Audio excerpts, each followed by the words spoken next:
नमस्कार, मैं Renuka Shahane crime petrol सतर्क में आपका स्वागत करती हूँ। आप ऐसे कितने लोगों को पर्सनली जानते हैं जो अपनी फील्ड में चैंपियन हैं? लोगों को छोड़िए, क्या आप खुद अपनी फील्ड में चैंपियन हैं? मुझे पता है ये अजीब सवाल है, मगर फिर भी मैं आपसे ये सवाल इसलिए कर रही हूँ क्योंकि आज के दौर में पैदा होने वाले हर बच्चे में समाज एक चैंपियन ढूंढता है, और जब किसी बच्चे में उन्हें चैंपियन नहीं मिलता है तो उसे फेलियर करार देकर उसे दूसरे बच्चों से नीचा दिखाया जाता है। अवास्तविक रूप से सबसे बेहतर बनकर दिखाने के दबाव के दौर में किसी भी बच्चे के लिए बड़ा होना आसान नहीं है।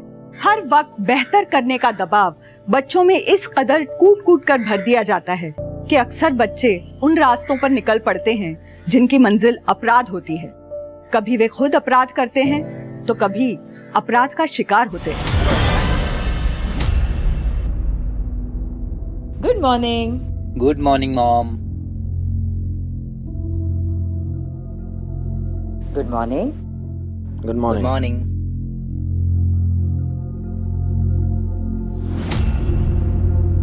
कल रात आप बड़ी लेट आए? हाँ, वो प्रोजेक्ट की डेडलाइन करीब आ रही है तो काम था।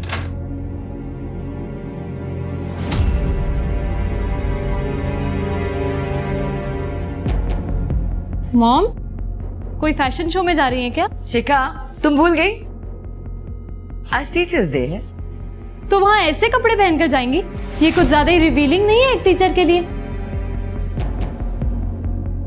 कुछ ज्यादा नहीं है मॉम, आप एकदम कूल लग रही हो। ये ना जलती है आपकी लुक्स और आपकी पर्सनैलिटी से। क्यों शिखा, जलती है ना? चुप हो जा तू। अच्छा बस करो तुम दोनों, और तुम जल्दी से ब्रेकफास्ट करो, हम साथ में कॉलेज जाएंगे। आ जाओ। नो वे, एक तो पहले ही आप मेरे कॉलेज में टीचर हो और ऊपर से मैं आपके साथ कॉलेज जाऊं। मैं खुद चली जाऊंगी। अरे शिखा, शिखा सुनिए, थोड़ा ज्यादा है क्या? नहीं, ठीक है। अरे यार, मैंने बोला ना मैं जल्दी घर आ जाऊंगा। अरे यार, फिर वही बात। सेक्टर 38 चलो। हाँ हाँ, मैं कह रहा हूँ ना कि मैं घर आ जाऊंगा।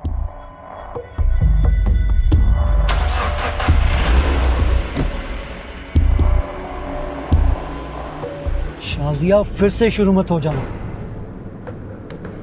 यार। इतनी मुश्किल से कैब मिली है यार, मेरा पहले से दिमाग खराब है, इसे और खराब मत करो।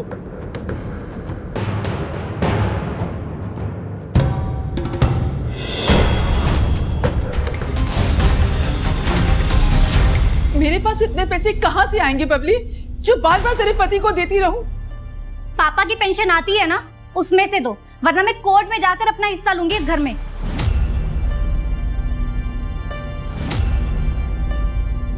दीदी, पापा की पेंशन दिख रही है आपको, लेकिन ये नहीं दिख रहा है इस घर पे अब तक लोन है। माँ की दवाई, मेरी पढ़ाई, इस सब का खर्च कहाँ से आता है? कभी पूछा है आपने? तो छोटे घर में क्यों नहीं शिफ्ट हो जाते इस घर को बेचकर? देखो, आप दोनों डिसाइड कर लो, मिल बैठ कर दोगे या फिर कोर्ट में।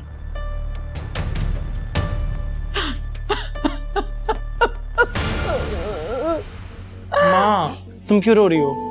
तुम जानती तो दीदी को कि वो बस धमकियां देती है जीजा जी के कहने पर, डरती है ना उनसे। माँ, रोना बंद करो, जल्दी जल्दी नाश्ता दो, मुझे आज कॉलेज जाना है, टीचर डे आज।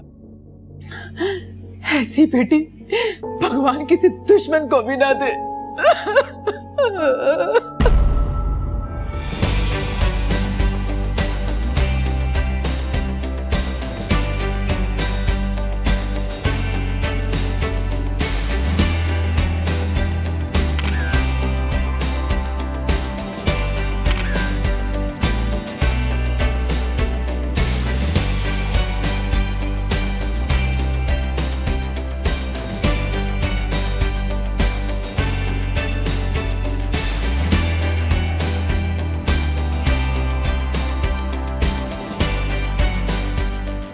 आज ही करना है, दोबारा मौका नहीं मिलेगा।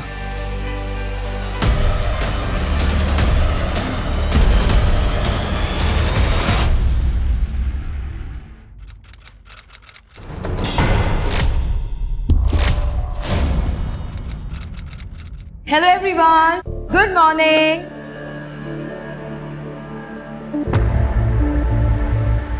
क्या बात है, मेरे स्टूडेंट्स आज बहुत ज्यादा खुश लग रहे हैं।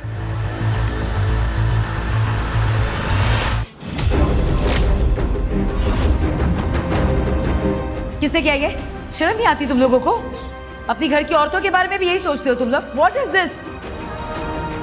ऐसा करके तुम लोग अपनी सोच को नीचा दिखा रहे हो, मुझे नहीं। एक स्टूडेंट के साथ ऐसा करके आपने तो बहुत ऊंचा काम किया है ना। क्या बकवास कर रहे हो तुम?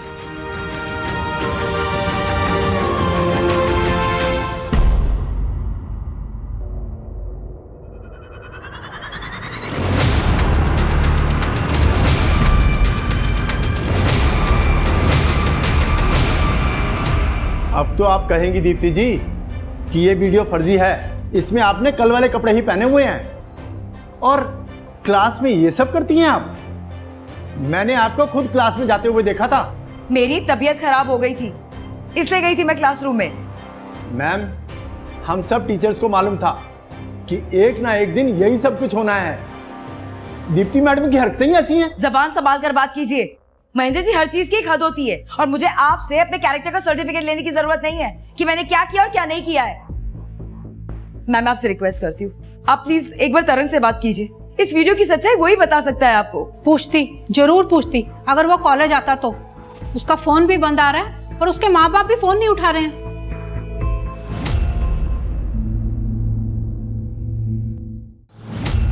सर मेरी तरंग को ढूंढिए सर। सर कल सुबह से निकला हुआ अभी तक घर वापस नहीं आया और उसका फोन भी बंद आ रहा है सर। आप इतनी लेट कंप्लेंट क्यों लिखवा रही हैं फिर? सर कल उसके कॉलेज में टीचर्स डे की पार्टी थी तो मुझे लगा अपने दोस्तों के साथ होगा। रात भर इंतजार करा पर वो घर नहीं आया और सुबह होते ही सर मैं आपके पास आ गई। प्लीज मेरे तरंग को ढूंढिए सर। किस कॉलेज में पढ़ता है आपका बेटा? अरे यार बहुत मजा आया कल। क्या यार मजे किए हम लोगों ने खेत में। रुको रुको, हाँ जरा मेरे को जोर की लगी है, रुको। हाँ सर, फिरोज शेख नाम है इसका, बस्ती नाले का एड्रेस है।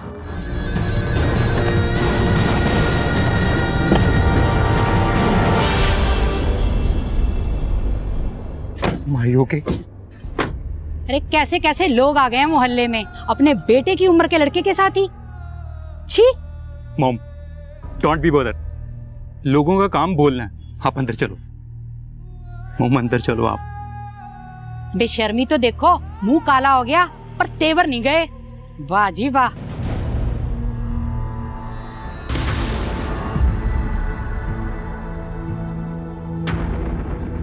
मॉम, कर ली ना अपने अपने मन की। हमारे बारे में बिल्कुल भी नहीं सोचा कि हम अपने दोस्तों पड़ोसियों को कैसे फेस करेंगे। ये शिखा, मुंह बंद कर अपना। तुझे दिख नहीं रहा मॉम किस हालत में है? और इनकी वजह से हम किस हालत में है वो नहीं आपको दिख रहा भैया? बलबीर, आपको भी ऐसा लगता है? पता नहीं, तुमने किया है, लोग तो यही कह रहे हैं। बलबीर,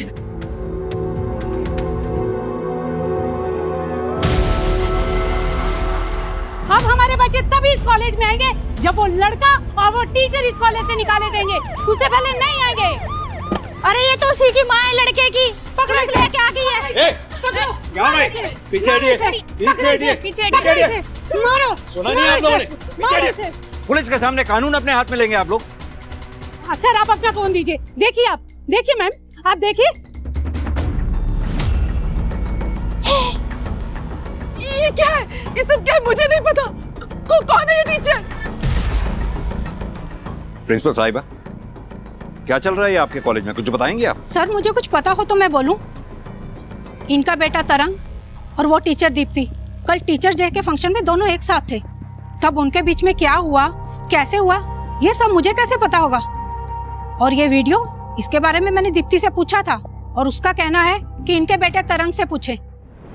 सर वैसे तो तरंग अपने दोस्तों के साथ ही बाहर निकलता था, मगर वो कल अकेला निकला था कॉलेज से, फोन पर बात करते हुए।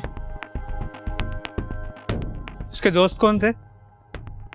सर तरंग तो स्टूडेंट है, किसी ना किसी टीचर पर तो क्रश होगा ही। अगर दीप्ति मैडम, वो तो टीचर है, फिर भी कुछ ज्यादा ही इंटरेस्ट ले रही थी तरंग में। दीप्ति तरंग के साथ कोई जबरदस्ती नहीं कर रही, वीडियो में क्लियर है। कि जो कुछ भी हो रहा था वो म्यूचुअल था। सर हम इतना डिटेल में नहीं जानते, मगर आप आर्या से पूछो, वो तरंग का पुराना दोस्त है।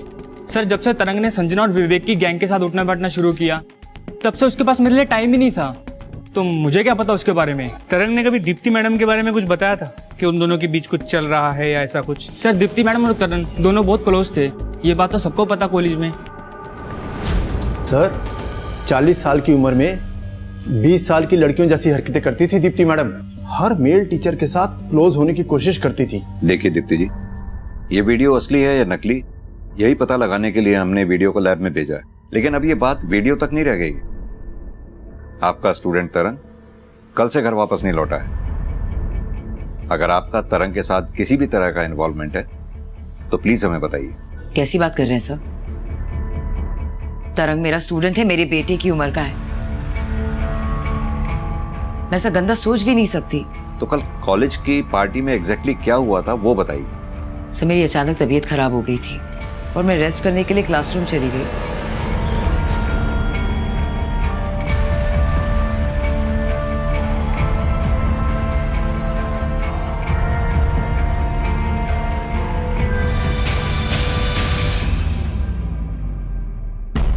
वहां मेरी आंख लग गई और जब आंख खुली तो शाम के 5 बज रहे थे।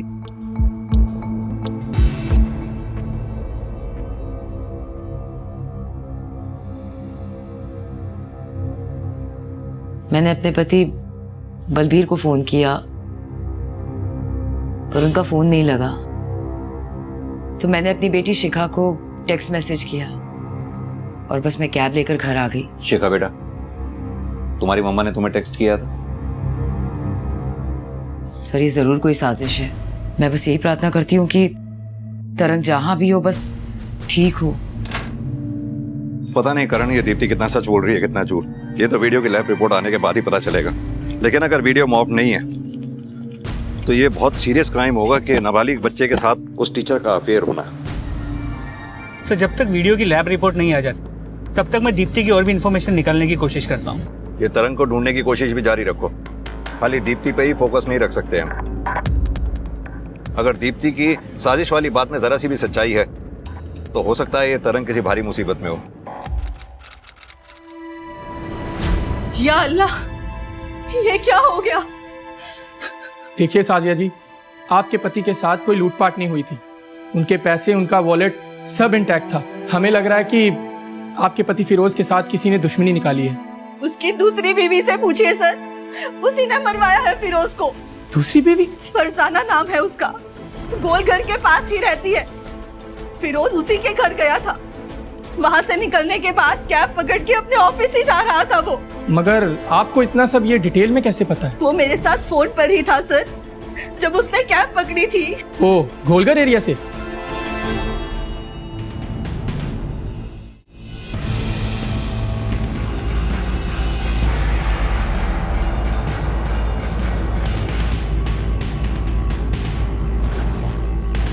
सर सीसीटीवी थोड़ा सा आगे बढ़ाइए। ये देखो सिंह, फिरोज गाड़ी में बैठा है। इस गाड़ी का नंबर प्लेट नहीं दिख रहा। सिंह, इस कार का रूट फॉलो करो, इस रोड पर लगे हुए सीसीटीवी के जरिए। तब तक मैं फिरोज की दूसरी बीवी फरजाना से बात करता हूँ। नुकीली तार से गला दबाया। आरती जी को इन्फॉर्म कर दो बॉडी को आइडेंटिफाई करने के लिए। जिस चीज का डर था वो हो चुका था।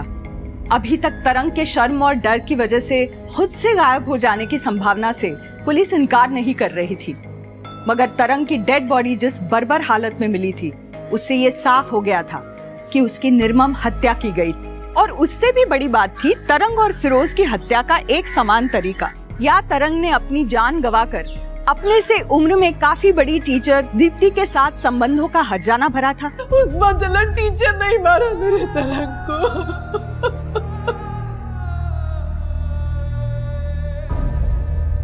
देखिए आरती जी, ये तो तरंग की पोस्टमार्टम रिपोर्ट के आने के बाद ही पता चलेगा, तब तक हम कुछ भी नहीं कह सकते। लेकिन हाँ, भरोसा रखिए, तरंग का कातिल जो कोई भी है जल्द से जल्द पकड़ा जाएगा।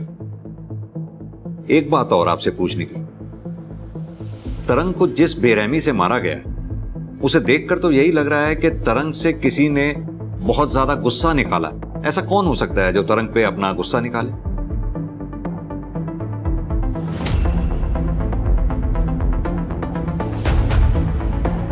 सर ये हमें कैसे पता होगा? उसे ढूंढना तो आपका काम है ना। आपसे ही शुरू करते हैं। कहां थे आप पिछले 30 घंटों में? एक एक लोकेशन जहां भी थे आप सब बताइए। क्या बकवास कर रहे हैं आप? घर के लोगों पे शक कर रहे हैं? जो पूछा जाए उसका जवाब दीजिए। कहां थे आप पिछले 30 घंटों में? घर पर थे सर, मेरे साथ। और आप लोग घर वालों पर शक करना छोड़कर उस टीचर दीप्ति से बात क्यों नहीं करते?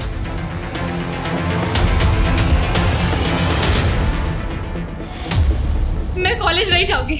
आपकी वजह से मैं अपना मुंह नहीं दिखा सकती किसी को कॉलेज में। शिखा मेरी बात सुन, देख अगर तू कॉलेज नहीं गई ना, उन सबको लगेगा कि मैं गलत हूँ और मैं ही तुझे कॉलेज नहीं भेज रही हूँ। तो क्या गलत लगेगा? आप हो ऐसी, आपने बनाया वो वीडियो तारक के साथ। शिखा क्या कर रही हो? होश में हो? इसी औरत ने मार डाला है। इसने मेरे तरंग को मारा है। मार डाला इसने मेरे तरंग को। इसने मारा मेरे बेटे को। तरंग मर गया? साले इसको बचा रहे। तेरी जगह कोई और होता ना तो अपने हाथ से गला घोट के मार देता।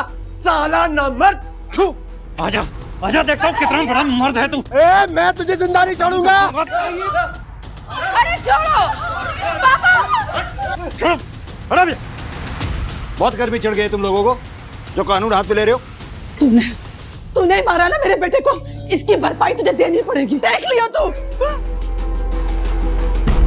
सर भीड़ के पास अक्ल नहीं होती, इसलिए वो कुछ भी कहे समझ में आता है। लेकिन सर आप लोग पुलिस वाले हैं, कम से कम आप लोग तो मुझे टारगेट मत करिए। लेकिन दीप्ति जी, तरंग की डेथ के सारे तार आप ही से जुड़ रहे हैं, इसलिए बजाय हमें लेक्चर देने के अपने और तरंग के रिश्ते के बारे में सब सच सच बताइए। सर आप लोग ना कमाल करते हैं। तरंग मेरा सिर्फ एक स्टूडेंट था। उस कॉलेज में 400 से ज्यादा बच्चे हैं। किसी एक बच्चे पे ऐसे पिन पॉइंट करके अगर आप मुझसे ये पूछेंगे कि मैं उससे कब मिली थी, कहाँ मिली थी, मेरी आखिरी बार उससे क्या बात हुई थी, it's next to impossible sir. और आप मिस्टर बलबीर, आप कहाँ थे मर्डर वाले दिन? मैं बीच में कहां से आ गया सर? मेरा इस सबसे क्या लेना देना है? आप सभी का इस केस से लेना देना है, आपके बच्चों का भी। उनसे भी बात करेंगे।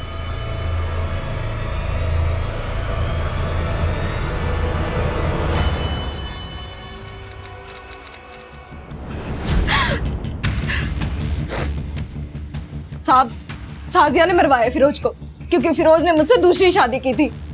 वो तो अपने परिवार को भी लेके आई थी और हम दोनों को खूब पीटा भी, और जाने से पहले धमकी भी देके गई थी साहब कि हम दोनों को मार देगी। जब तुम्हारी फिरोज के साथ शादी हुई थी तब तुम्हें साजिया के बारे में पता था? साहब जानबूझ के खड्डे में कौन कूदता है?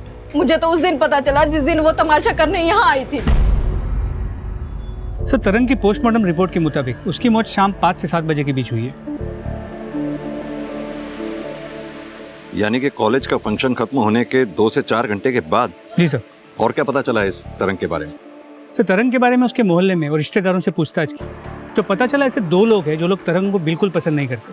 पहला तो उसका खुद का जीजा जगत, जिसके साथ पैसों और प्रॉपर्टी को लेकर तरंग का झगड़ा चल रहा है, और दूसरा उसका पड़ोसी गुरप्रीत।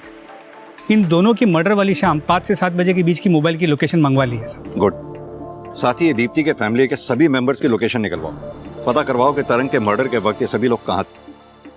मुझे लगता है, हो सकता है बलबीर और शिखर को तरंग और दीप्ति के अफेयर के बारे में पता चल गया हो, इसलिए गुस्से में आकर इन दोनों में से किसी ने तरंग को मार दिया हो। सर मुमकिन तो है, क्योंकि दीप्ति की फैमिली में प्रॉब्लम्स तो चल रही थी उसके मॉडर्न लाइफस्टाइल के चलते।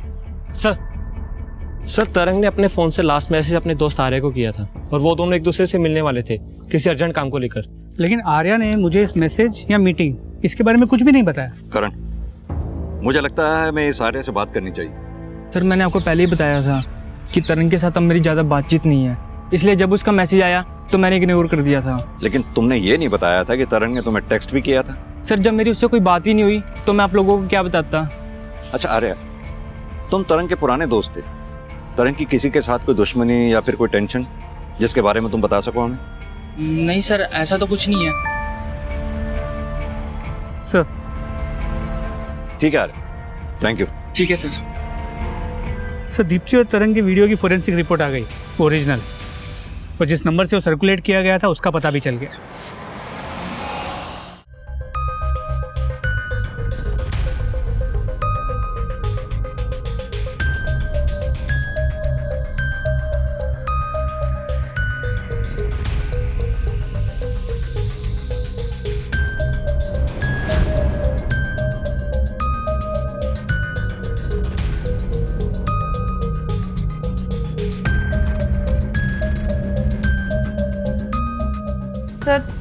तरंग ने वो वीडियो मुझे दिखाया था और बहुत खुश हो रहा था कि वो दीप्ति मैडम के साथ फिजिकल हुआ है। मुझे बात सही नहीं लगी, मुझे लगा ये बात सबको पता लगनी चाहिए, इसलिए मैंने वो वीडियो कुछ स्टूडेंट्स को सेंड करी थी। तुम्हारी बेवकूफ़ी की वजह से ये सब कुछ क्या हो गया? सॉरी मैम, मुझे लगा ये बात कॉलेज तक ही रह जाएगी, मुझे आइडिया नहीं था ये वीडियो इतनी वायरल हो जाएगी। करण, ये दीप्ति अभी तक इस वीडियो को फर्जी कह कह के हमारे सामने बेचारी होने का नाटक कर रही थी। इस फॉरेंसिक ने कम से कम उसकी एक झूठ की तो पोल खोली थी। पता करो और क्या क्या झूठ बोला है इसने हमसे, एक एक चीज शुरुआत से। एक्सक्यूज मी सर, तरंग की बहन बबली ने तरंग के मर्डर के वक्त उसके पति जगत के घर में होने की बात झूठ बोली है, जबकि उसकी मोबाइल की लोकेशन उसी एरिया की है जहाँ पे हमें तरंग की बॉडी मिली, सेक्टर 32 प्रतापपुरा। जीजा जी आपको कितने पैसे दिए हमने बिजनेस करने के लिए? अब आपका बिजनेस नहीं चल रहा तो उसे छोड़ के कोई नौकरी क्यों नहीं कर लेते आप? ए चूजे, तेरी इतनी औकात हो गई कि तू मुझे सिखा रहा? हाँ, सिखाना पड़ रहा है क्योंकि ना मम्मी ने कुछ बोलना है ना बहन ने, तो किसी को तो बोलना ही पड़ेगा ना। देख, अपनी औकात और अपनी उम्र मत भूल, क्योंकि अगर मैंने याद कराया ना तो बहुत भारी पड़ेगा तुम लोगों को, समझ गया? देखिए सर, झगड़े किस घर में नहीं होते सर, इसका ये मतलब तो नहीं कि मैं तरंग को मार डालूंगा। लेकिन आपकी पत्नी ने हमसे झूठ बोला कि मर्डर वाले दिन आप घर पर थे, जबकि आपके सेल की लोकेशन के मुताबिक आप उस वक्त सेक्टर 32 प्रतापपुरा रोड एरिया में थे। कैसे? सर, मेरा नया बिजनेस जो है वो मैंने प्रतापपुरा एरिया में सेटअप किया है, तो मेरा रोज का आने जाने का रास्ता है सर वो, तो हो सकता है इसीलिए मेरा मोबाइल जो है वो लोकेशन उस एरिया की दिखा रहा हो सर। लेकिन फिर भी आपकी पत्नी ने तो झूठ बोला ना कि मर्डर वाले दिन आप घर पर थे। क्योंकि सर आप इन पर शक कर रहे थे जैसे आप अभी कर रहे हैं, और मैं जानती हूँ कि मेरे पति ने तरंग के साथ ऐसा कुछ भी नहीं किया है, और आप उस दीप्ति का पीछा छोड़कर हम फैमिली वालों को ही तो हरास कर रहे हैं ना सर, ये सही नहीं है सर। ठीक है, आप दोनों भी जा सकते हैं, जरूरत पड़ी तो फिर बुलाएंगे।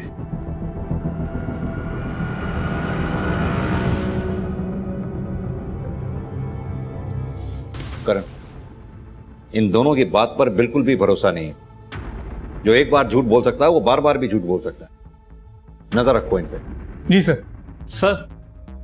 सर तरंग के पड़ोसी गुरप्रीत की एक प्रॉपर्टी के बारे में पता चला है जो सेक्टर 32 प्रतापपुरा एरिया में ही है।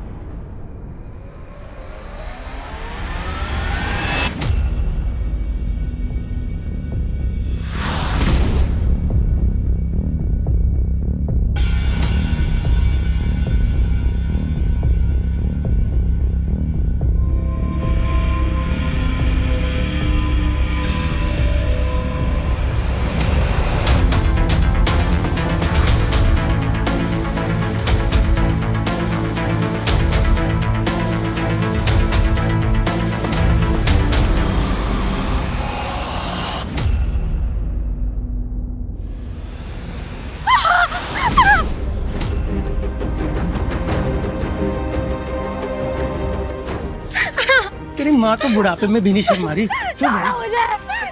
अरे कौन है?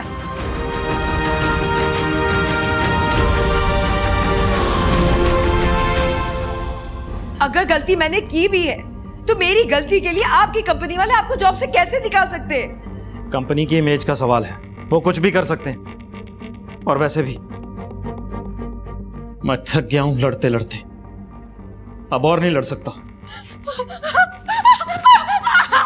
शिखा, क्या हुआ बेटा? कौन है? क्या हुआ? अरे इतनी घबराई हुई क्यों है? क्या हुआ? क्या हुआ बेटा? शिखा, बैठो बैठो यहाँ बैठो।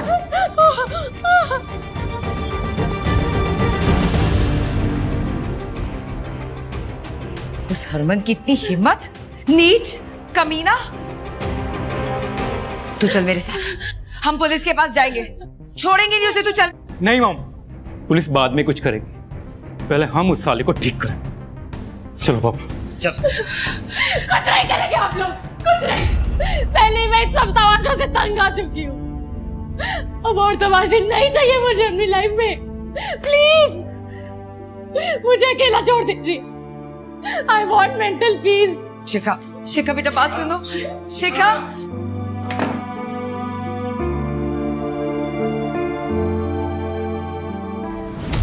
शगुन, क्या तरंग तुम्हारा पीछा करता था? देखो सच सच बताना। अपना फोन दिखा। दिखा, अरे दिखा फोन, दिखा फोन। अरे कौन हो आप? हैं बाबू मेरे? दिखाऊं फोटो आपको? कोई लेन देन नहीं आपकी बेटी से मेरा। अगर आज के बाद तुम मेरी बेटी के आगे पीछे नजर आया तो ठंडा कर दूंगा।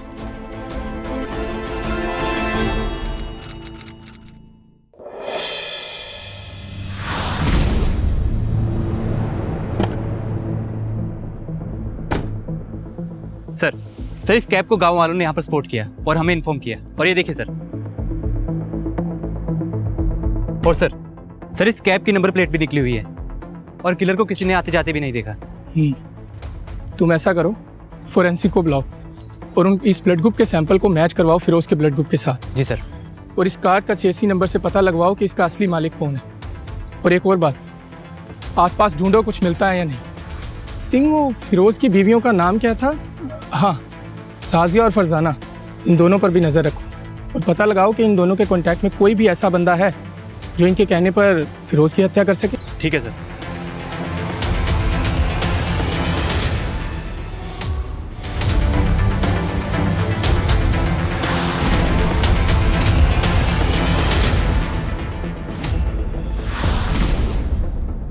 क्यों बे साले? पहली वार्निंग तेरे माँ बाप को दिए थे, दूसरी तेरी बहन को, तब भी तुम लोग ये मोहल्ला छोड़ के नहीं गए। अब वार्निंग नहीं देंगे, करके दिखाएंगे, तभी भागोगे यहां से तुम लोग। हमें किसी दूसरी जगह शिफ्ट होना होगा, अब ये मेंटल ट्रॉमा नहीं सहा जाता। बलबीर बस कीजिए, हमें सच का सामना करना ही होगा। आखिर कब तक और कितनी बार भागेंगे हम सच से? ये सच ना तुम अपने पास ही रखो दीप्ति। अपने बेटे की हालत देखी है तुमने? 2 दिन से तुम्हारी बेटी कमरे से बाहर नहीं निकली है और तुम्हें अभी भी हरिश्चंद्र बनना है।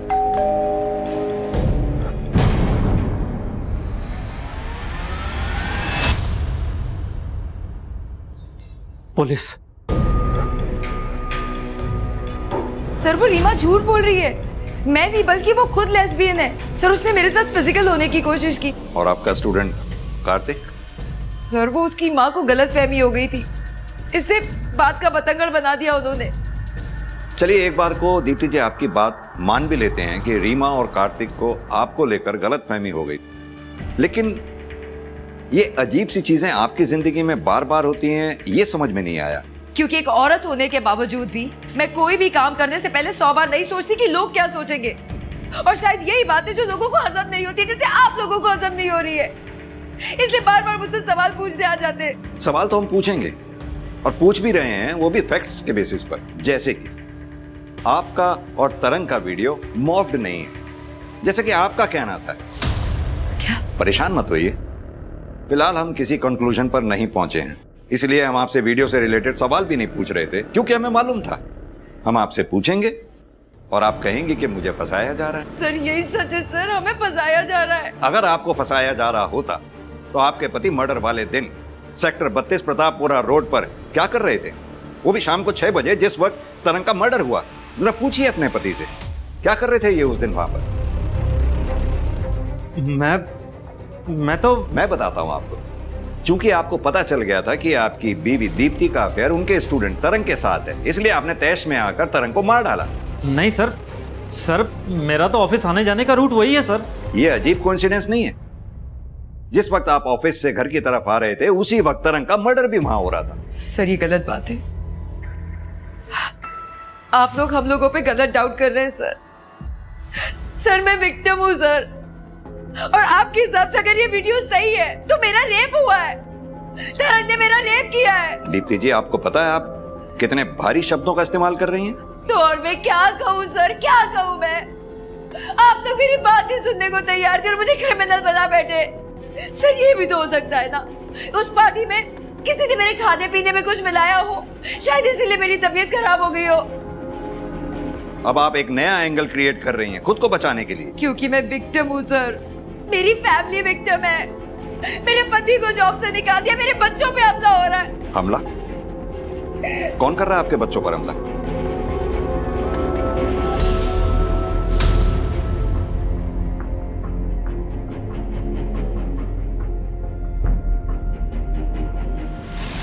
पुलिस की जांच आगे बढ़ने के साथ ही तरंग की हत्या के एक से अधिक कारण मौजूद होने की संभावना भी बढ़ती जा रही थी। दीप्ति के साथ उसका अंतरंग वीडियो और उसकी खुद की डिप्रेशन से भरी जिंदगी इस मामले को दो राहों पर लाकर खड़ा कर रही थी। दूसरी तरफ तरंग की हत्या से संबंधित आरोपों और समाज की मॉरल पुलिसिंग ने दीप्ति और उसके परिवार को भी एक भंवर में डाल रखा था और इस सब में उलझी पुलिस को जरा भी अंदाजा नहीं था कि उनकी समस्याएं अचानक से बढ़ने वाली थी।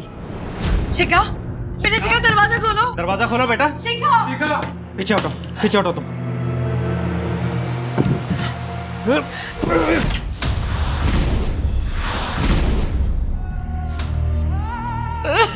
सब मेरी वजह से हुआ, सब मेरी वजह से। मेरी शिखा, जो कुछ भी चल रहा था उसे लेकर शिखा बहुत परेशान थी। 3-4 दिन से उसने अपने आप को कमरे में बंद किया हुआ था। कल शाम से तो कमरे से बाहर ही नहीं आई थी, इसलिए हमने दरवाजा तोड़ दिया। फांसी लगा ली थी। बलबीर, अब तो कम से कम उन लोगों के नाम बता दो जिन्होंने तुम्हारे बच्चों पर हमला किया था।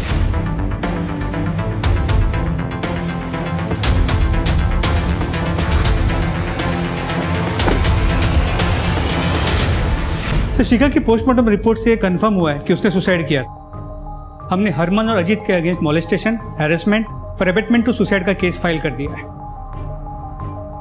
शिखा ने सुसाइड किया ये तो पता चल गया, इस तरंग के साथ क्या हुआ था ये पता नहीं कर पाए हैं हम अभी तक। करण, ये तरंग की डेड बॉडी हमें सेक्टर 32 प्रतापपुरा रोड पर मिली थी ना, राइट? ये एरिया हाईवे के पास में है और प्रतापपुरा रोड पर ही ऐसे केसेस और भी हुए हैं, राइट सर? कहीं ऐसा तो नहीं तरंग के जिस कातिल को हम इन लोगों में ढूंढ रहे हो उसकी हत्या प्लानिंग ना हो करके रैंडम हुई हो?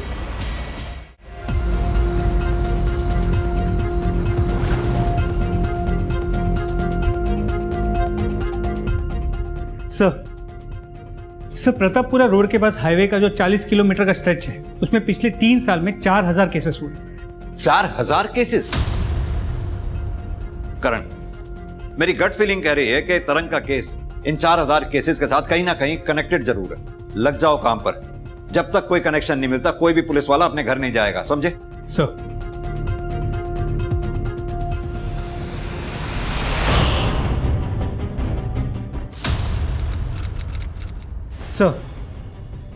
सर पिछले 1 साल में ये 4 ऐसे केसेस मिले जिनकी मोडस ऑपरेंडी तरंग के केस के मोडस ऑपरेंडी की मिरर इमेज। पहले किडनैपिंग की गई, फिर उनके साथ मारपीट की गई फिरोज शेख का, और इस केस में इस आदमी को पकड़ा गया। करण, इसके साथ मीटिंग अरेंज करवाओ और इस केस का जो भी इन्वेस्टिगेटिव ऑफिसर है उसे भी बुलाओ। ये कौन है? मैंने तो इसे कभी देखा ही नहीं, तो मैं इसका मर्डर क्यों करूंगा? वैसे भी मैं तो पिछले 2 महीने से जेल में था और ये साहब ने तो मुझे अंदर डाला था। सर, फिरोज का कत्ल जहाँ पर हुआ था उससे थोड़ी ही दूर इस मदन ने अपनी गाड़ी का पंचर लगवाया था सर, और फिर हमें पता चला कि ये मेंटली डिस्टर्ब्ड है और इसकी फैमिली ने इससे सारे नाते तोड़ दिए हैं सर, और वो फ्रस्ट्रेशन में आकर ऐसे काम करने लग गया। मगर सर, एक बात समझ में नहीं आ रही कि अगर वो पिछले 2 महीने से जेल में था तो फिर वो कत्ल कैसे कर सकता है सर? कहीं ऐसा तो नहीं इस मदन का कोई साथी रहा हो जो अभी तक फरार है और वो इन कामों को अंजाम दे रहा हो? सर, साथी का तो पता नहीं, मगर हाँ, इसका एक सौतेला भाई है सर। अगर आप चाहें तो उससे बात कर सकते हैं, वो मदन के टच में था सर।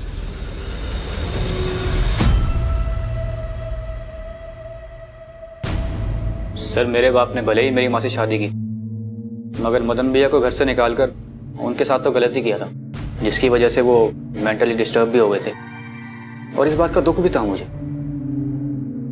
इसलिए मैं बीच बीच में उनका हालचाल लिया करता था। तुम अपने मदन भैया के रेगुलरली टच में थे तो तुम्हें यह भी पता होगा कि तुम्हारे मदन भैया ने 4 लोगों का मर्डर किया था। कहीं ऐसा तो नहीं तुम भी अपने मदन भैया के साथ शामिल थे उनकी इस सनक में?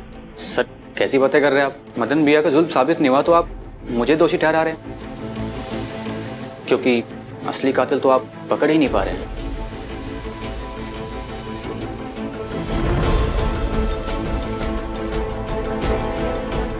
पकड़ लेंगे, असली कातिल भी पकड़ लेंगे। फिलहाल तुम अभी जाओ।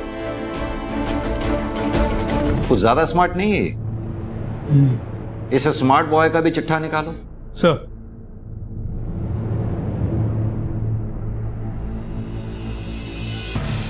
सर, ये देखिए विक्की के कॉल रिकॉर्ड्स में किस लड़की का नंबर मिला है।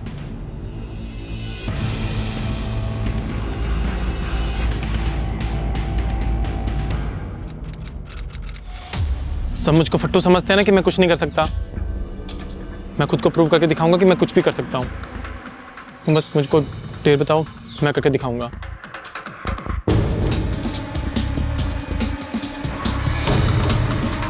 मैं बताती हूँ क्या करना है तुम्हें।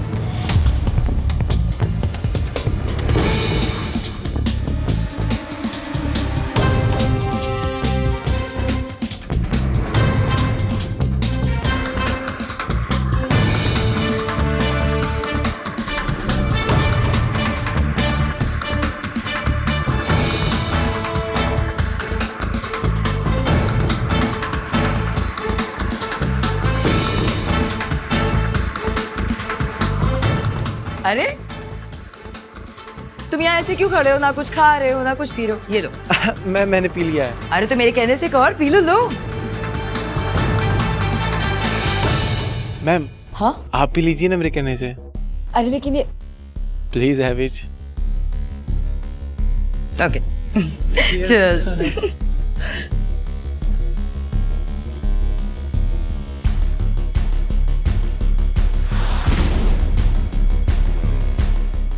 Ma'am are you okay? या मैम हाँ आप क्लासरूम में क्यों नहीं जाती रेस्ट करने के लिए? हाँ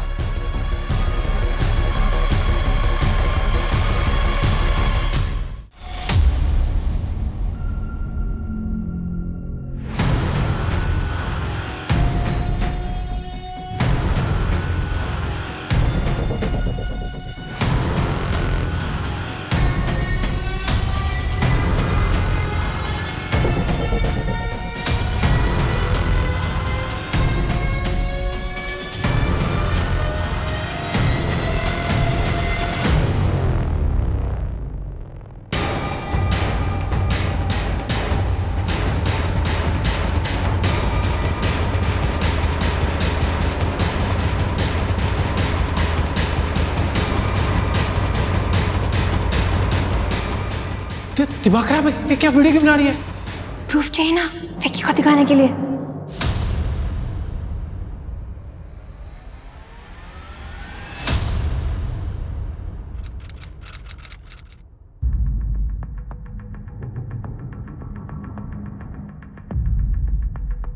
सॉरी लेट हो गई, घर से निकलने ही नहीं दे रहे थे।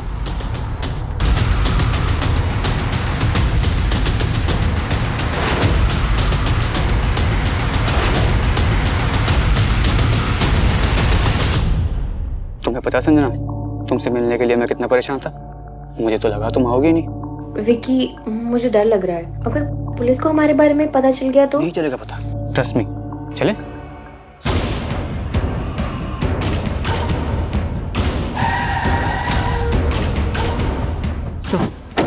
डालो इन्हें गाड़ी। चलो। सर, दीप्ति मैडम ने कॉलेज में हमें मेकआउट करते हुए देख लिया था। प्रिंसिपल के साथ साथ हमारे पेरेंट्स को भी ये बात पता चल गई थी। दीप्ति मैडम के कारण विकी को भी रेस्टिगेट कर दिया गया था। इसी का बदला लेना था हमें दीप्ति मैडम से। जो तुमने तरंग के जरिए लिया, वीडियो बना के वायरल करके, लेकिन तुम लोगों ने तरंग को क्यों मारा? संजना, अगर तूने ये वीडियो डिलीट नहीं किया ना तो मैं सबको बता दूंगा ये सब तुमने किया है। I need to talk to you. तरंग, तो तू चल मेरे साथ। मैंने संजना से बात कर ली है, वो वीडियो डिलीट कर देगी। ठीक है चल। हाँ चल। इसी का प्लान था ये सब। अकेले मैंने नहीं किया, तू भी थी साथ में। तुम लोगों को जरा सा भी अंदाजा है तुम्हारे इस बदला लेने के चक्कर में कितने लोगों की जिंदगियां बर्बाद हुई है? जिंदगी तो हमारी बर्बाद कर दी थी। दीप्ति मैडम ने हमारी लव स्टोरी के बारे में सबको बता दिया था। Love story?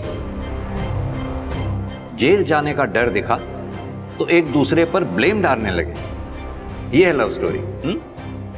ऐसे प्यार करने वाले से तो नफरत करने वाले दुश्मन भले। करण, डालो इन दोनों को लॉकअप में, वहीं करेंगे अपनी लव स्टोरी पूरी। नहीं,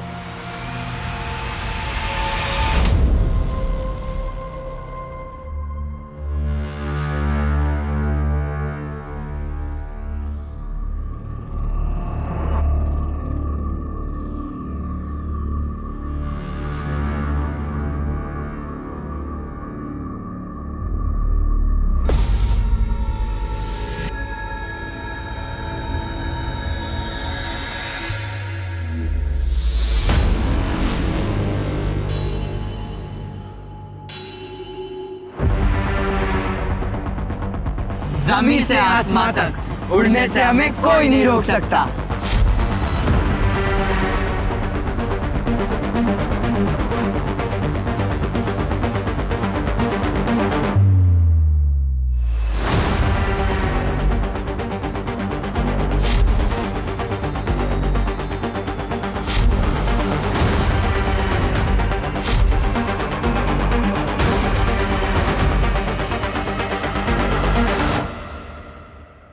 अरे बेटा क्या हुआ आपको? आपको हॉस्पिटल लेके चलूं क्या? नहीं अंकल, वो खाया नहीं था ना इसलिए चक्कर आ गया। ठीक हो ना अभी? हाँ थैंक यू।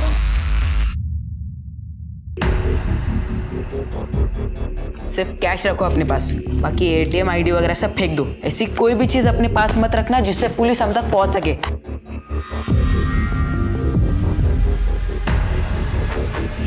अबे आज तो बहुत माल हाथ लगा है। तेरे स्कूल की फीस का जुगाड़ हो गया। सिर्फ मेरे स्कूल की फीस की नहीं, तुम्हारे खर्चे का भी जुगाड़ हो चुका है। वो बात तो है।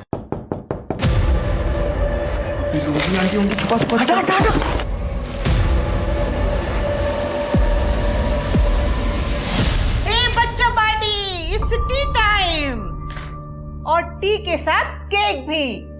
अरे आंटी, इतना तो इनके घर वाले भी ख्याल नहीं रखते होंगे जितना आप इनका रखती हो। कसम से आप नहीं होती ना तो मैं बाल बाल के मर जाता। मैं चुप बुक्कड़।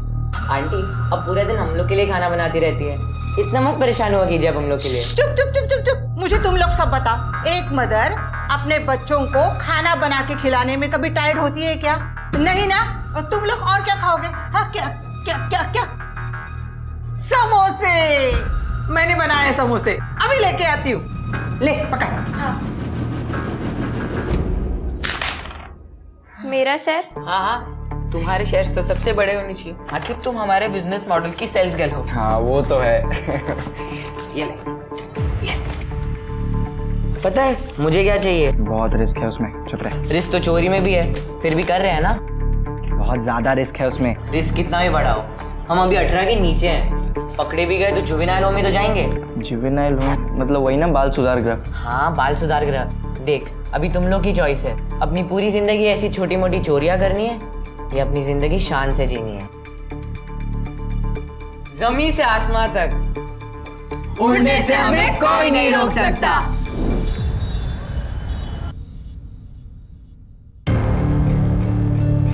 बाय।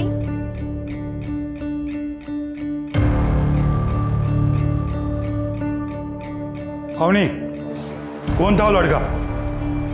अरे पापा, अनुज होगा। अवनी के स्कूल में पढ़ता है, रोज आता है इसे छोड़ने, है ना अवनी? क्यों आता है वो छोड़ने? कौन लगता है वो तेरा? पापा दोस्त है। ये लड़कों से दोस्ती मेरे घर में नहीं चलेगी। अगले टाइम उसके साथ भी देखा ना तो काट के फेंक दूंगा। अच्छा सुनिए, जितने भी टीवी शोज है, फिल्म है, सब में यही दिखाते हैं कि अगर मोबाइल ना हो तो पुलिस किसी को पकड़ पाएगी, और हम इसी मोबाइल के हेल्प से ऐसा प्लान बनाएंगे कि पुलिस हमें जेल क्या बाल सुधा गृह भी नहीं भेज पाएगी। वो सब तो ठीक है, पर प्लान क्या है? प्लान का स्टेप 1, हमारे दोस्ती के बारे में सिर्फ उतना ही पता होना चाहिए जितना हम उन्हें बताना चाहें। इसलिए आज से एक दूसरे को सिर्फ 1-2 रेगुलर कॉल्स ही करने हैं, बाकी इंटरनेट कॉल्स करने हैं, क्योंकि उसे ट्रैक कर पाना मुश्किल होता है। तो इंटरनेट कॉल्स ही कर लेते हैं ना, नॉर्मल कॉल्स की जरूरत क्या है? नहीं, अगर रेगुलर कॉल्स करना एकदम ही बंद कर दिया तो पुलिस को शक हो सकता है। तो प्लान ये है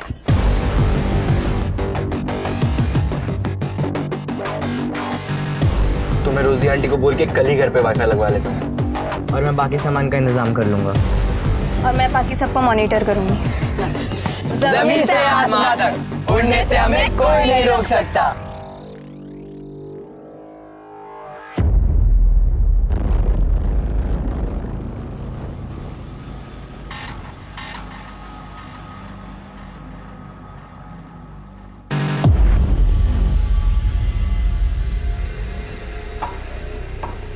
मम्मी, मम्मी, कोई है बाहर? प्लीज दरवाजा खोलो। मम्मी, कोई है बाहर? प्लीज प्लीज दरवाजा खोलिए। क्या हुआ तन्मय? आंटी, आंटी प्लीज दरवाजा खोलिए ना आंटी, प्लीज।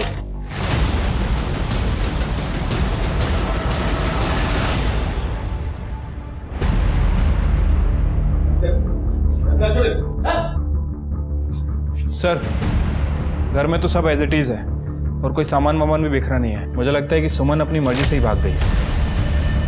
सर, मम्मी अपनी मर्जी से कहाँ जाएगी? और अगर गई भी होती तो मुझे बता कर जाती। पड़ोसियों से पूछताछ करो, हो सकता है किसी ने कुछ देखा हो। ठीक है सर। तन्मय, सब कुछ डिटेल में बताओ। सर, परसों रात 9 बजे तक मैंने खाना खा लिया था और फिर मैं अपने कमरे में चला गया सोने के लिए। फिर मैं सीधा कल दोपहर 1 बजे उठा।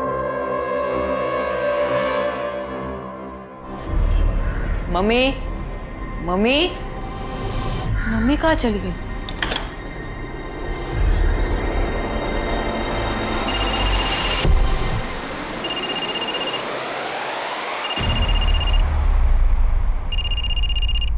मम्मी शायद से फोन भूल गई।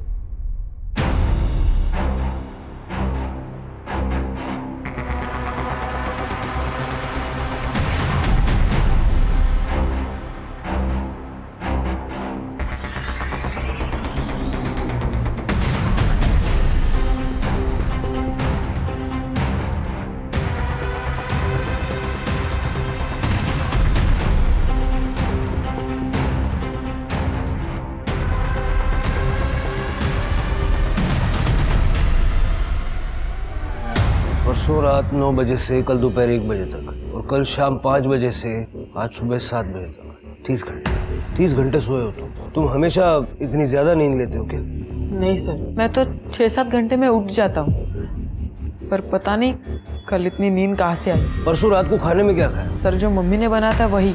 त्रुटि, किचन में जो खाने हैं सबके सैंपल्स लैब में टेस्टिंग के लिए भेजो। Yes sir. सर, इनका कहना है कि इन्होंने परसों रात के 10 बजे के आसपास घर में किसी को आते हुए देखा था। बताइए। नहीं सर, किसी को नहीं देखा था। आजाद को देखा था, तन्मय के पापा को।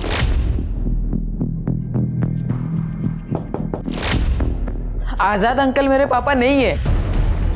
मेरे पापा तो 9 साल पहले ही गुजर गए थे और उनके जाने के बाद मम्मी ने दूसरी शादी आजाद अंकल के साथ कर ली। अभी कहाँ होंगे ये आजाद अंकल? अपने घर पर।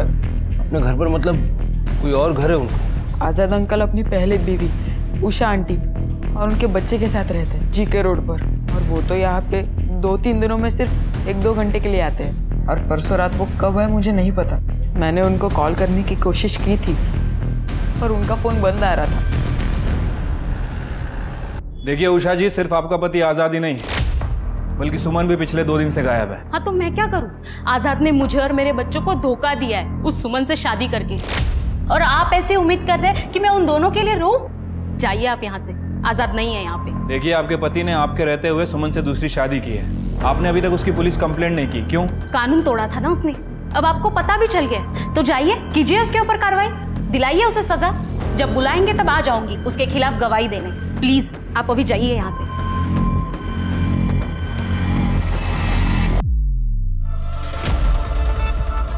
तेरे मामा मामी कब निकल रहे? 3 दिन बाद। ठीक है सर। किचन के रखे खाने में तो कुछ भी नहीं मिला, लेकिन फ्रिज में रखी मिठाई में हेवी डोज मिली है नींद की दवाई का।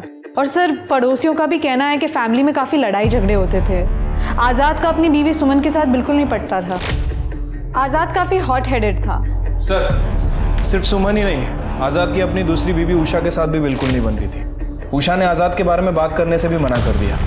और सर मैंने उसके कॉल रिकॉर्ड्स चेक किए हैं। उसका फ़ोन रात के 3 बजे तक सुमन के घर पर ही एक्टिव था और उसके बाद उसका फ़ोन तकरीबन 5 बजे के आसपास हाईवे पे बंद हो गया।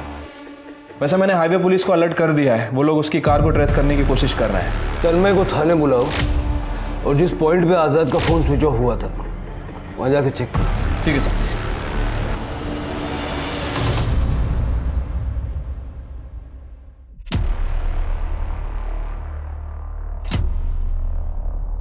आई दीप्ति, अब नानी बनने वाली है। शर्म तो तुझ में है ही नहीं, जो मुंह में आता है बोलती जाती है। अरे मुझे क्यों मार रही हो? अपनी लाडली से पूछो ना, हाथ में प्रेगनेंसी किट लेके घूम रही है। क्या बोल रही है? हाँ? नहीं आई, मैंने कुछ नहीं किया। दिखाओ, अपनी दिखा। नहीं दीप्ति, दिखा दीप्ति। ये देखिए कैसी हरकतें कर रही है आपकी लाडली। आई मैं सच कह रही हूँ, ये मेरा नहीं है। पेट से तू बता, उस अनुज के साथ मिलके किया ना सब तूने? अरे तेरे पापा को पता चला ना तो तुम्हारे साथ हम सबको भी मार डालेंगे। मेरे खानदान का नाम बर्बाद कर दिया इस लड़की ने। अरे आई आप टेंशन मत लो और प्लीज बाबा को कुछ मत बोलना, मैं कुछ ना कुछ करती हूँ।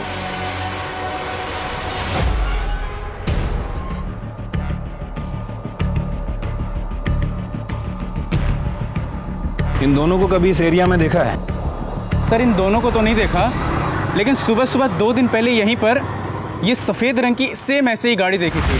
कहाँ देखी थी? सर इस रास्ते से जा रही थी। गाड़ी का नंबर देखा तुमने? नहीं सर, नंबर तो ध्यान नहीं दिया। ठीक है, थैंक यू। तृप्ति, कुछ बताया उन लोगों ने? इसका कहना था कि इसने 2 दिन पहले यहाँ पे एक कार को देखा था और मार्केट जाने का केवल एक यही रास्ता है। एक काम करो, वहाँ दुकानों का CCTV फुटेज चेक करो, शायद किसी फुटेज में आज़ाद की कार ज़रूर कैप्चर हुई होगी। हाँ सर, वो मिठाई आज़ाद अंकल ही लाए थे और वो मैंने खाई थी। तन्मय, उस मिठाई में नींद की दवा मिलाई गई थी ताकि तुम गहरी नींद सो जाओ।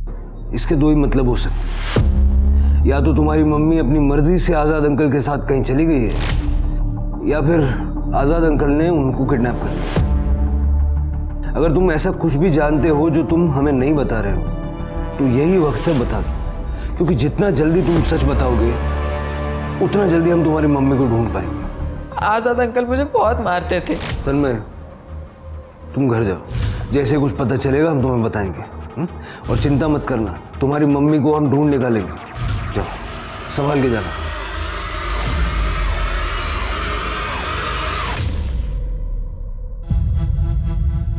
ये तुम्हारे लिए। हाँ, ये क्या कर रहे हो? इतने पैसे उसको क्यों दे रही? तो आप अपना ATM कार्ड दे दीजिए, जितनी जरूरत होगा निकालेगा। हम इतने दिनों के लिए बाहर जा रहे हैं, कहीं कुछ जरूरत लग गई तो कहाँ से लेगा? ले बेटा, रख ले और ध्यान रखना अपना। अनुज, ठीक से रहना, मुझे कोई शिकायत नहीं चाहिए, नहीं तो पड़ोसी मुझे बार बार फोन करते रहेंगे, समझे? जी मामा जी। अब चलो भी। हाँ अनुज, अपना ध्यान रखना। हाँ चलो, बाय।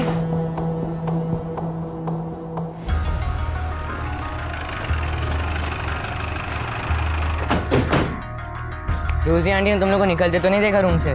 नहीं नहीं, ये वक्त उनके सोने का है और उनके हिसाब से हम लोग अभी मेरे रूम में। हमारे फ़ोन भी वही पड़े हैं। अवनी, तू रूम पर पहुंचेगी तो मेरा और ऋषि का फ़ोन मिलेगा तुम्हें, मगर रोजी आंटी का जगने से पहले तुम्हें वहाँ पे पहुंचना पड़ेगा। ओके। अनुज, तुम अपना सेल फोन ऑफ मत होने देना। सब अपनी अपनी घड़ियाँ मिला लो। अब एग्जैक्ट 1 बज रहे, 1 सेकंड भी ऊपर नीचे नहीं होना चाहिए। परफेक्ट 2 बजे तू मेरे फ़ोन पर कॉल करेगा अवनी को। और अवनी, फ़ोन उठाकर एटलीस्ट 20 सेकंड तक मुझसे बात करना। हेलो अवनी, हाँ इधर सब ठीक है, तुम लोग उधर पहुँच गए? हाँ, तुम्हारे फ़ोन आने के 1 घंटे बाद यानी कि 3 बजे मैं ऋषि के फ़ोन से तुम्हें वापस फ़ोन करूँगी रोजी आंटी के घर आने के लिए। हेलो, मैं बस निकल रहा हूँ और मैं एग्जैक्ट 3:30 बजे यहाँ से निकल कर 4 बजे तक रोजी आंटी के घर पहुँच जाऊँगा। तब तक रोजी आंटी उठ भी चुकी होंगी और वो मुझे रूम में आते हुए देख भी लेंगी। रोजी आंटी, आपके हाथ की चाय पीने की तलब लगी है। तो रूम में जा, मैं लेके आती हूँ। ठीक है।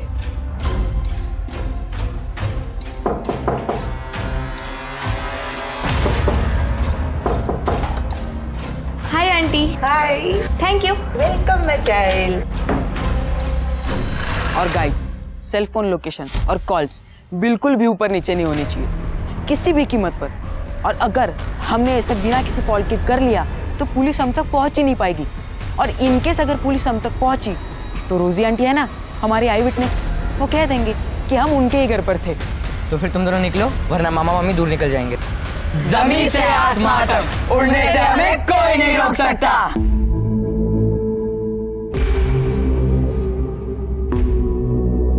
ये वो रहे मामा मम्मी की गाड़ी। पर गाड़ी अब मत रुकना, भटवाड़ी आने तो फिर रोकते।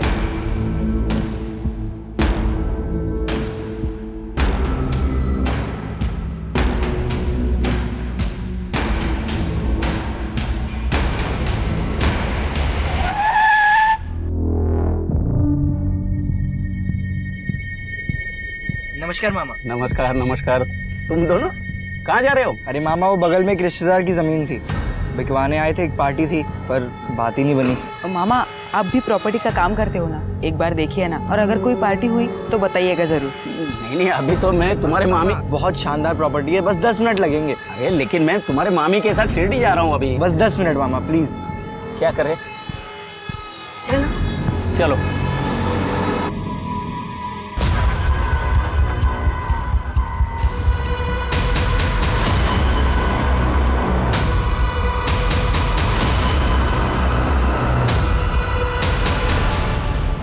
ऋषि एक काम कर, ये सब सामान और वो कार पिछले वाले तालाब में जाके डंप करके आ जा, और तू मुझे एग्जैक्ट 5 बजे हाईवे पर मिल। तब तक मैं अपनी कार हाईवे से आगे ले जाकर वापस ले आता हूँ, जिससे कि पुलिस अगर हमें सीसीटीवी से ट्रैक करने की कोशिश करे तो हमारा रूट मामा की कार से मैच नहीं होगा। ठीक है? ठीक है, मैं आता हूँ।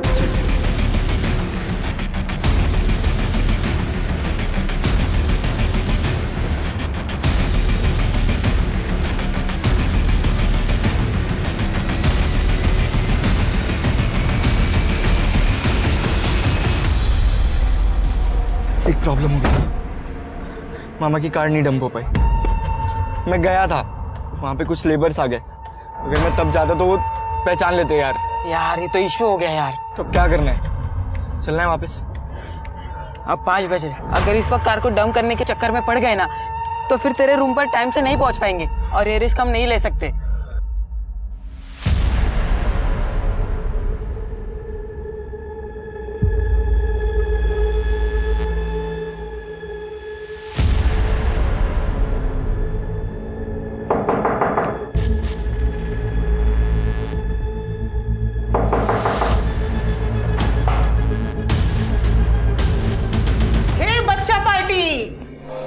मैं डिनर बनाने जा रही हूँ। Special requirement? हाँ उनी? नहीं आंटी।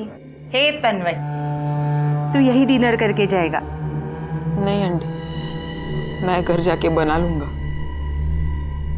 वाई माय डियर सन, मैं हूं ना, मैं बनाऊंगी डिनर।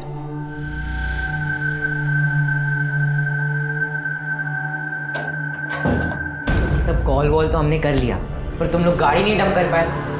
प्रॉब्लम में फंस गए। प्रॉब्लम में तब फंसेंगे जब हम पुलिस से भागने की कोशिश करेंगे, और हम भागेंगे ही नहीं बल्कि पुलिस को भगाएंगे।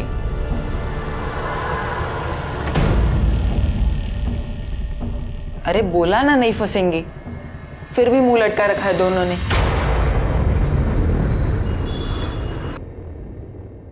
जी वो मुझे पता करना था कि यहाँ पे। अरे मैडम क्या पता करना है, जल्दी बोलो ना, सारा दिन थोड़ी ना मेरे पास और भी काम होते हैं मुझे। जी वो यहाँ पर अबॉर्शन होता है क्या? सर रात होने की वजह से फुटेज साफ नहीं है, लेकिन इसमें आज़ाद की कार कैप्चर जरूर हुई है। ये देखिए। शिल्के, मार्केट से जाते हुए गाड़ी में 2 लोग हैं, एक आदमी और एक औरत, लेकिन वापसी में पैसेंजर सीट खाली है। मतलब आजाद सुमन को डंप करने वहां गया। सर तन्मय आया है। सर मेरे मम्मी का कुछ पता चला? 5 दिन हुए उन्हें गए हुए। तन्मय, तुम्हारी मम्मी को ही ढूंढ रहे हैं हम। चिंता मत करो, घर जाओ, ठीक है?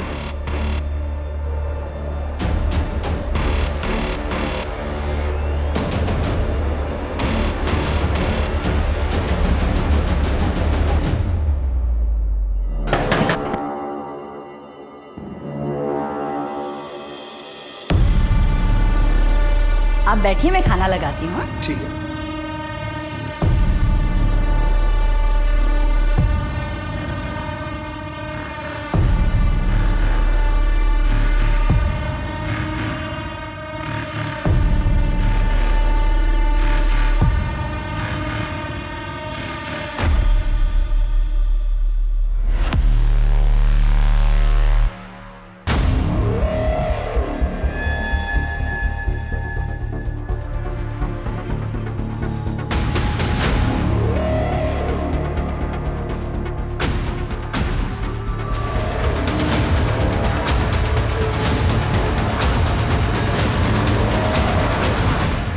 सोचिए, ये बच्चे अभी 18 साल के भी नहीं हुए थे, मगर उन्होंने एक बेहद शातिर योजना बनाकर अपने ही परिवार के 4 सदस्यों की हत्याएं कर दी थी। एक ऐसी योजना जिसमें उन्होंने वर्तमान में ही पुलिस के द्वारा भविष्य में उठाए जा सकने वाले हर संभावित कदम का ख्याल रखकर एक परफेक्ट क्राइम को अंजाम देने की कोशिश की थी। लेकिन जैसा कि कहते हैं, कोई भी क्राइम परफेक्ट नहीं होता है, वैसे ही केशव और मालती के परफेक्ट मर्डर में एक इम्परफेक्शन रह गया था।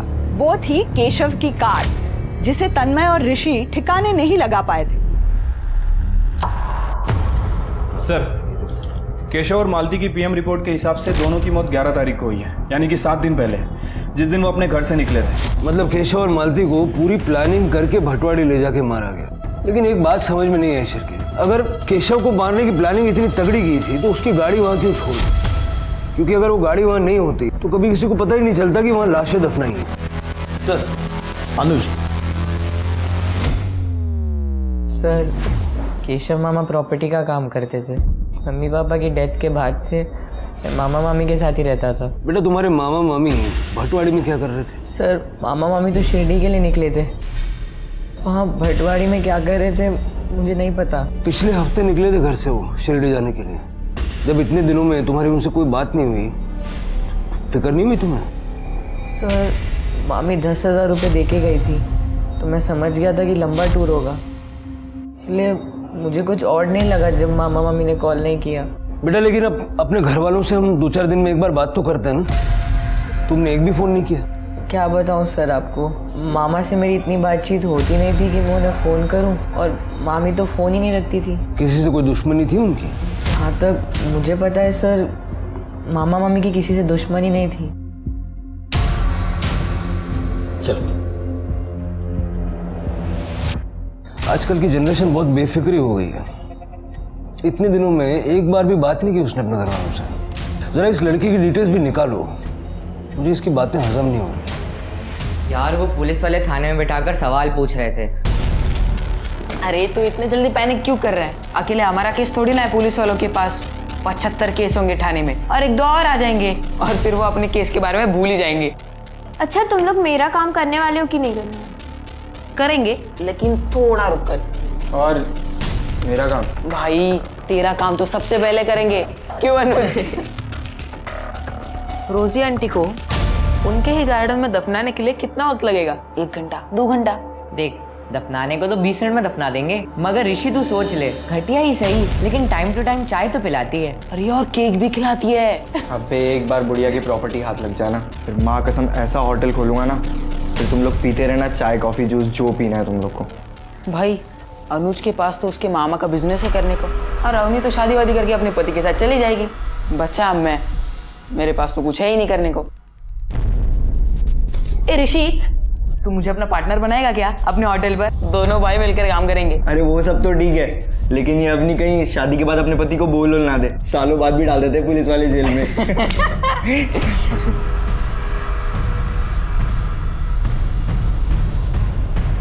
अभी जल्दी बैठो। जमीन से आसमान तक उड़ना है ना, या फिर ख्याल ही छोड़ दिया?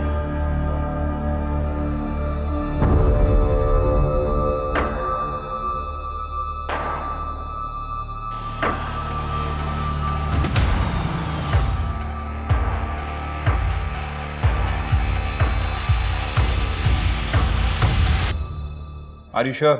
Yes, sir. On 13 August, Anuj was here.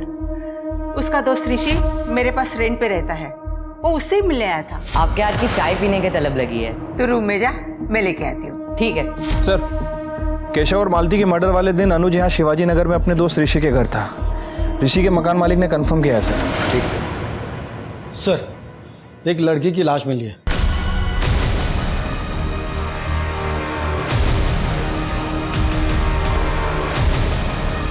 Sir, ये पर्स मिला है और ये सर पर्स के अंदर ये आईडी भी है। सर, दीप्ति की पीएम रिपोर्ट बहुत ही शॉकिंग है।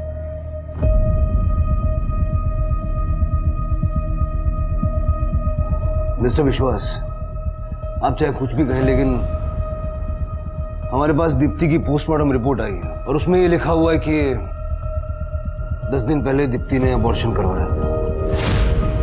आप बता सकते हैं कि उसके होने वाले बच्चे का पिता कौन होगा? अवनी, तुम जानती हो इस बारे में?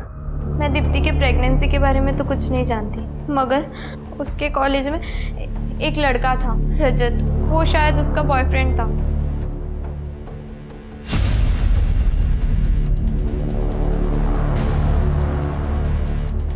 दीप्ति, इनसे पता करो रजत कहाँ रहता है और उसको लेके आओ। शिरके, उस महान डॉक्टर का पता करो जिसने ये अबॉर्शन करवाया। मैंने नहीं मारा दीप्ति को। मारना भी होता तो तुम लोग से छुपाती क्यों मैं, और इस तरह क्यों मारती ताकि पुलिस को उसकी लाश 2 घंटे में मिल जाए। तुमने नहीं मारा तो किसने मारा उसे? हाँ, किसने मारा?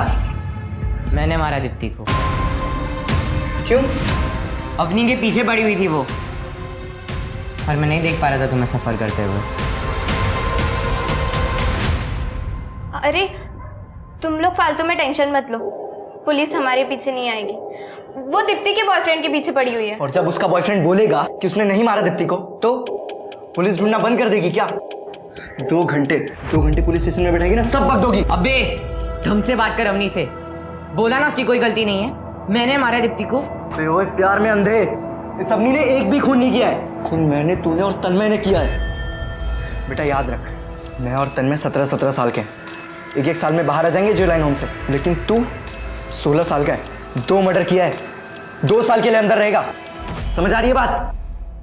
अनुज को जो करना था उसने कर दिया ऋषि, अब उससे लड़ने से क्या फायदा? मैंने प्लानिंग की थी ना, किसी को कुछ नहीं होगा। मुझ पर भरोसा है ना तुम लोगों को? देखिए, मैं बस इतना जानता हूँ, मुझे फास्ट रिजल्ट चाहिए। सर, दीप्ति का बॉयफ्रेंड रजत कल रात से ही गायब है। ये रहे दोनों के कॉल रिकॉर्ड्स। सर, दीप्ति ने लास्ट फोन रजत को ही किया था कल सुबह 11 बजे। उसके 1 घंटे बाद दोनों की सेलफोन लोकेशंस एक ही थी जहाँ पर दीप्ति की बॉडी मिली। और सर, कॉल रिकॉर्ड्स में एक और चीज़ सामने आई है, ये कुछ 10 दिन पहले तक दीप्ति ये डॉक्टर आदर्श के कांटेक्ट में थी। शायद इसी डॉक्टर ने दीप्ति का अबॉर्शन किया हो।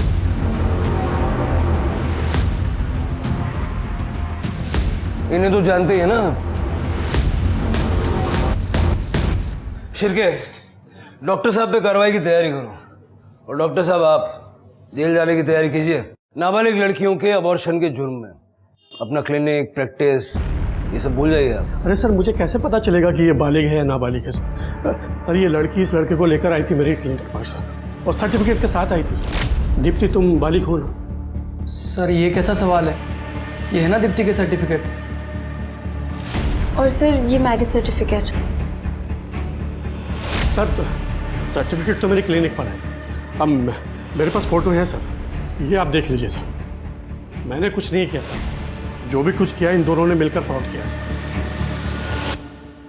शिरके, अगर रजत फर्जी सर्टिफिकेट बनवा सकता है तो दीप्ति से छुटकारा पाने के लिए कुछ भी कर सकता है। जल्द से जल्द इस रजत को ढूंढो। ठीक है सर। हाँ तृप्ति, कहाँ पे? आनंद, गाड़ी उठन लो। सर, सुमन की सर्च में एरिया कॉम करते हुए डॉग स्क्वाड हमें यहाँ लेके आया। जमीन का ये हिस्सा देखिए सर, ऐसा लग रहा है यहाँ पे कुछ गाड़ा हुआ है। खुदवाओ इसको।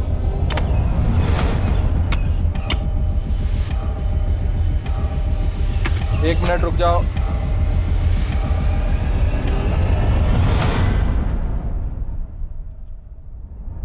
सर, ये तो नमक है।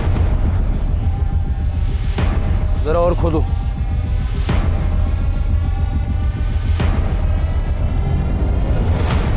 अभी तक तो हम इसे कल्पित मान के चल रहे थे, लेकिन अभी खुद विक्टिम है। सिर्फ ये नहीं शिरके, सेम इसी तरह से अनुज के मामा मामी केशव और मालती को एक गड्ढे में नमक डाल के एक साथ ही दफना है। केशव, मालती और ये आजाद सुमन, इनके केस में कोई कनेक्शन तो नहीं है? तन्मय, अनुज, ऋषि और अवनी ने अपने द्वारा की गई हत्याओं को छुपाने के लिए अपनी सारी शातिर बुद्धि लगा दी थी, मगर अब नमक ही इन दो मामलों के बीच का पुल बन गया था। और जब पुलिस ने अनुज के मामा मामी यानी केशव, मालती और तन्मय की मां सुमन और आजाद के मामले को एक दूसरे से जोड़कर अपनी जांच की, तो कुछ सिरे ऐसे थे जो अपने आप ही पुलिस की पकड़ में आ गए। तुम तीनों दोस्त हो और तुम तीनों के घर में ट्रेजेडी हुई है, वो भी 1 महीने के अंदर। किसी के भी मन में ये बात आएगी कि तीनों हादसों के बीच कोई ना कोई कनेक्शन है। पर सर क्या कनेक्शन है? तुम बताओ क्या कनेक्शन है? ऐसा कुछ है जो तुमने नहीं बताया?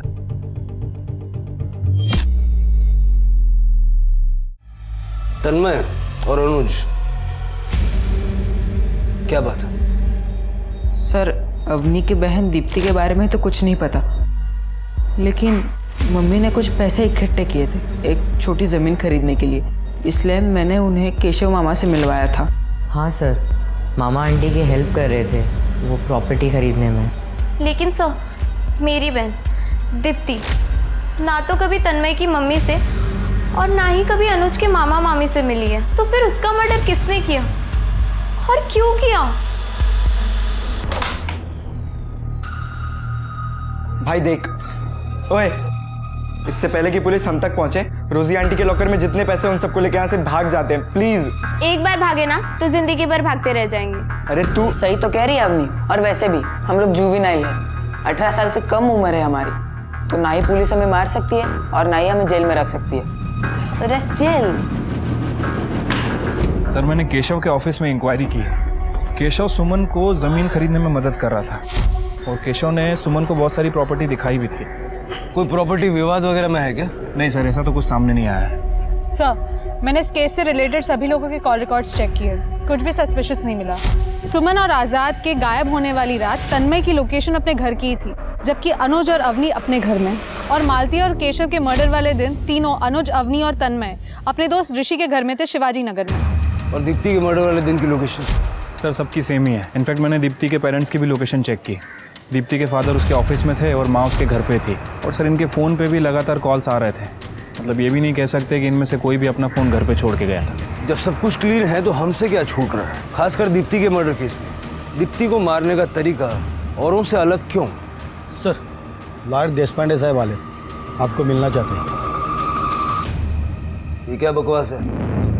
बकवास नहीं है, कोर्ट का ऑर्डर है। अगली बार अगर आपको मेरे क्लाइंट्स अनुज सिरोही और तन्मय गावड़े से बात करनी हो तो पहले आप मुझे इन्फॉर्म करेंगे। मेरे दोनों क्लाइंट्स ऑर्फन है और माइनर भी। एक तो पहले ही वो अपने रिलेटिव्स के अनटाइमली डेथ के सदमे से स्ट्रगल कर रहे हैं, इसीलिए कोर्ट का ऑर्डर इशू करवाया मैंने। शिरके, इन केसेस को रिविजिट करो। इन बच्चों का कुछ ना कुछ कनेक्शन है इन केसेस के साथ, वरना इतने ज़्यादा प्रोएक्टिव नहीं हो। नज़र रखो इन पर।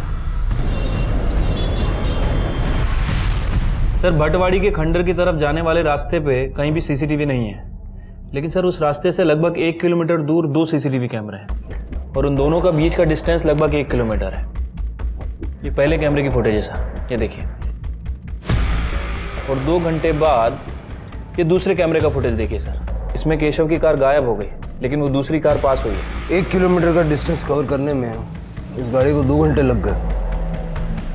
शिरके, इस गाड़ी की डिटेल्स निकालो। तृप्ति, तुम्हारे लिए एक काम है सर। एक मिठाई वाले का पता करना है। जी मैडम, मैं जानता हूँ इसको, रेगुलर कस्टमर है मेरा, अक्सर आता है दुकान पे। सर, जो सीसीटीवी फुटेज में दूसरी कार दिखी थी वो एसडी गैरेज में बनने के लिए गई थी। वो गैरेज का जो मैकेनिक है वो अनुज का दोस्त है, इसी वजह से 13 तारीख को वो वहाँ से कार लेके गया था। और सर, मिठाई वाले ने तन्मय को पहचान लिया है। मिठाई लेने तन्मय गया था आजाद में। सर, उधर से भाग रहे।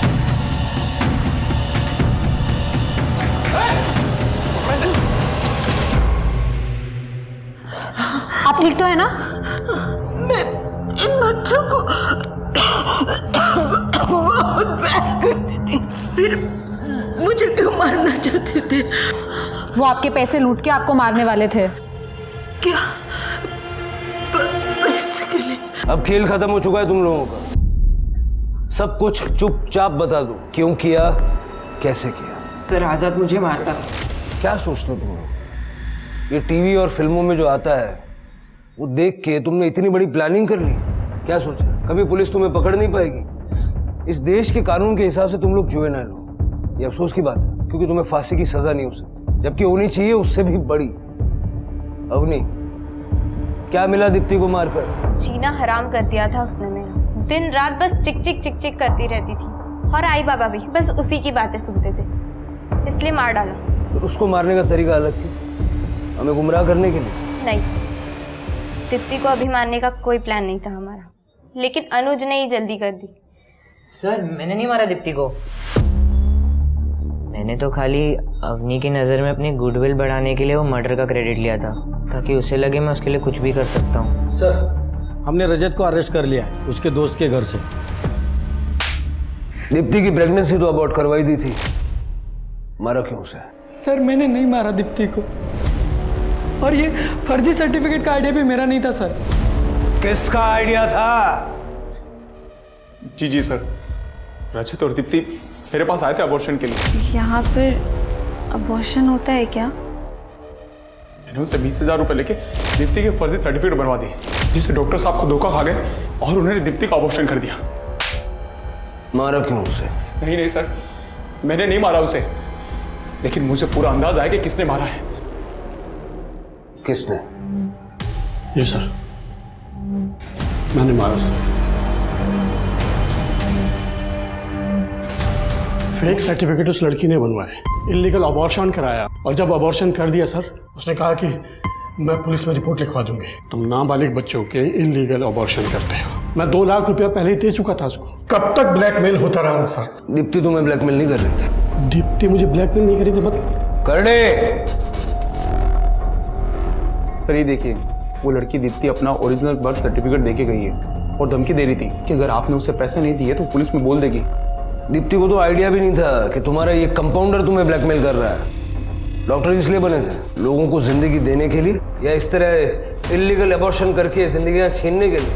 अगर एक बार तुमने दीप्ति से बात कर ली होती तो उसे जान नहीं गंवानी पड़ती। इंसान को प्रकृति ने ना चिड़िया की जैसे उड़ने की ताकत दी है, ना ही मछली के जैसी पानी में तैरने की क्षमता, मगर इंसानी दिमाग के रूप में एक ऐसी 2-धारी तलवार दी है कि इसकी अच्छाई किस्मत बना सकती है तो बुराई बनी बनाई किस्मत बिगाड़ भी सकती है। तन्मय, अनुज, ऋषि और अवनी ने अपने दिमाग का इस्तेमाल कर पुलिस को धोखा देने और पुलिस से ज्यादा स्मार्ट बनने की बहुत कोशिश की, मगर अंत में जो उनके साथ हुआ वो एक सबक है कि महत्वाकांक्षा अच्छी चीज है, मगर जब कोई महत्वाकांक्षा हमें अपराध की तरफ ले जाने लगे तो अपने पैर वापस खींचने की जिम्मेदारी भी हमारी ही है, वरना हर्ष तन्मय, अनुज, ऋषि और अवनी के जैसा ही हो सकता है। इसी विचार के साथ अब मैं रेणुका शाहने आपसे विदा लेती हूँ। कल फिर मिलेंगे ऐसी ही एक कहानी के साथ जो रखेगी आपको सतर्क और जिंदगी को सुरक्षित। तब तक अपना और अपने परिवार का ख्याल रखिए और देखते रहिए क्राइम पेट्रोल सतर्क। जय हिंद। क्राइम पेट्रोल के और भी दिलचस्प कहानी देखने के लिए हमारे चैनल को सब्सक्राइब करें और बेल आइकॉन दबाना न भूलें।